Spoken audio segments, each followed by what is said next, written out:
다음은 이소영 의원님 질의해 주십시오. 네, 비슷한 질문이네요. 김홍일 후보자님. 네. 후보자님 지난 7월에 국민권익위원장 임명되고 5개월 반 만에 사임하셨습니다. 그렇죠? 예. 네.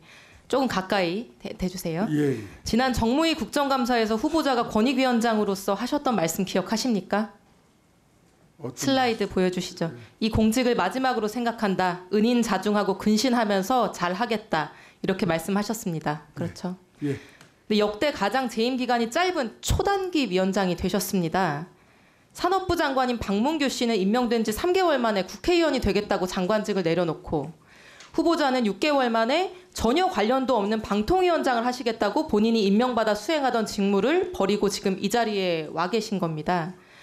국가기관장을 이렇게 깃털처럼 가볍게 여겨도 되는 것이냐, 국민 앞에서 잘하겠다고 약속했던 것은 허언이었던 것이냐, 보수 언론에서조차 이런 행태를 비판하고 있는 상황입니다. 그 자체로 무거운 국민권익위원장의 공직을 6개월 만에 내려놓은 것에 대해서 국민들께 정식으로 사과하실 생각 없으십니까? 아까 말씀드린 것처럼 권익위원장이든 또 방통위원장이든 국가와 국민을 위한다는 점에서는 차이가 없다고 생각을 합니다. 권익위 기능과 위상을 빠르게 정상화할 수 있는 책임자, 적임자다 이런 이유로 임명이 되셨는데 6개월 만에 본인 자리를 내려놓고 지금 이직을 하시는 상황입니다. 이 책임감 없는 단기 이직에 대해서 사과조차 하실 생각이 없으신 건가요? 빨리 그렇게 그만두게 된 것에 대해서는 저도 아쉽게 생각하고 국민들께도 이렇게 죄송한 마음입니다. 네, 후보자님, 솔직히 방송통신위원장 별로 안 하고 싶으시죠? 속마음은 안 내키시는 거 아니에요? 솔직히. 그렇지 않습니다. 네. 저라면은 정말로 피하고 싶을 것 같아요. 67년 동안 한 번도 경험해보지 못한 너무나 생소한 분야인데 늦가기 도전치고는 좀 무리한 도전이잖아요. 그렇지 않습니까? 성심껏 정성껏 하겠습니다.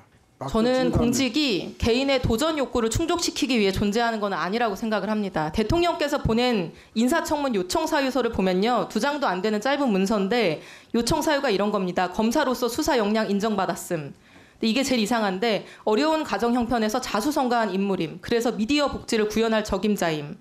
법조인으로서 법률 전문성을 토대로 잘할 거다. 이게 내용의 거의 전부입니다.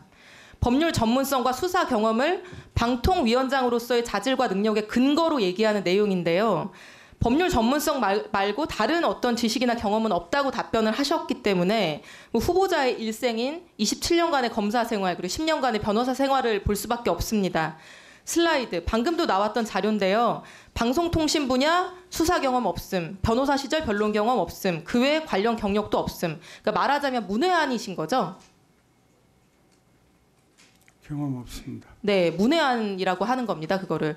이렇게 문외한인 분이 어떤 분야의 총괄 컨트롤 타워가 돼도 되는 겁니까? 대한민국이 이렇게 운영돼도 되는 건가요?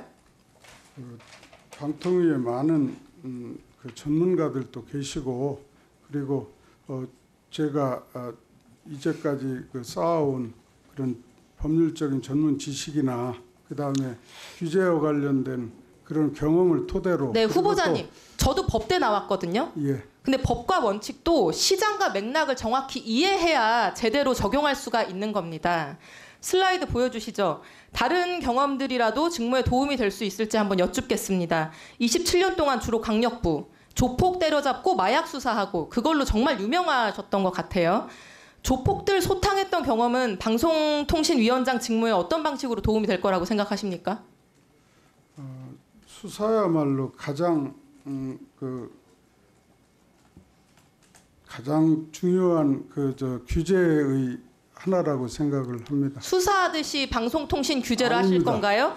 댓글에 이런 내용이 있습니다. 후보자님. 그런 얘기가 아니고요.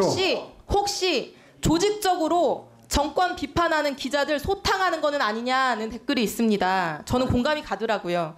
그 이후 10년간 변호사 생활하실 때 국내 형사팀에 계셨던데 형사사건 변호하셨을 거고 주로 기업 오너들 변호 맡으셨겠죠. 세종 형사팀 변호사 경험은 방송통신위원장 직무에 어떤 방식으로 도움이 되겠습니까?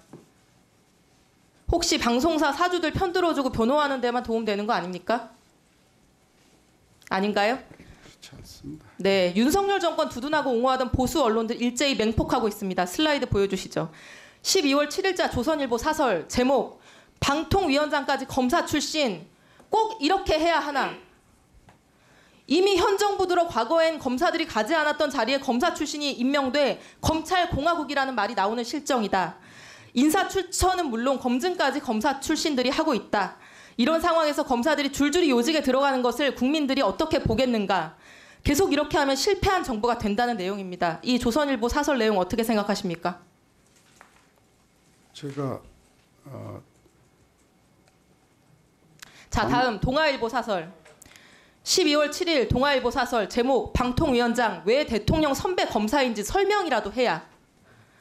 윤 대통령은 검사 출신은 아무 일이나 시켜도 다 잘한다고 생각하는 것인가? 과거 검사 출신이 가본 적이 없는 자리에 줄줄이 앉혀 검찰공화국을 만든다는 비판에도 아랑곳 없이 다시 검사 출신을 방통위원장에 지명했다.